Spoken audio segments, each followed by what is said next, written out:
عقد متع کی شرائط کیا ہیں؟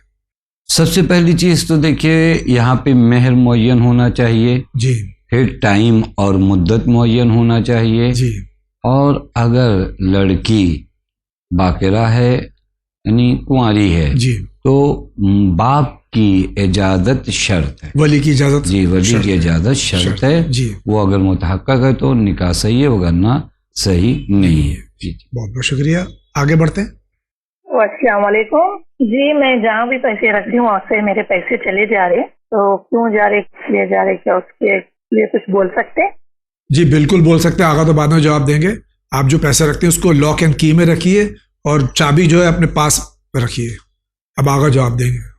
جی بہترین تدبیر انتظام ہے، جی انسان جو ہے اچھے انتظام سے اپنی قیمتی چیزوں کو رکھے۔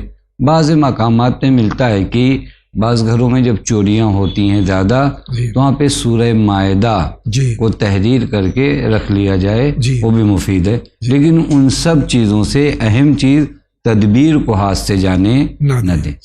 ناظرین کرام، اسی کے ساتھ جا رہے ہیں بہت ہی مختصر سے بریک پہ، لیکن اسی کے ساتھ ایک گزارش آپ سے کرنی ہے کہ جب آپ سوالات کریں، سوالات کو پہلے اپنے ذہن میں منظم کر لیں یا کاغذ پہ لکھ لیں، مختصر الفاظ میں زیادہ سے زیادہ اپنے سوالات واضح کر دیں تاکہ وقت بھی بچے اور جو بار بار ریپیٹ ہوتا ہے سوال، یعنی وہی بات ریپیٹ ہوتی ہے وہ ریپیٹ نہ ہو۔ اس امید کے ساتھ کہ آپ اس پر عمل ضرور کریں گے، ہم جا رہے ہیں مختصر سے بریک پہ، ابھی حاضر ہوتے ہیں۔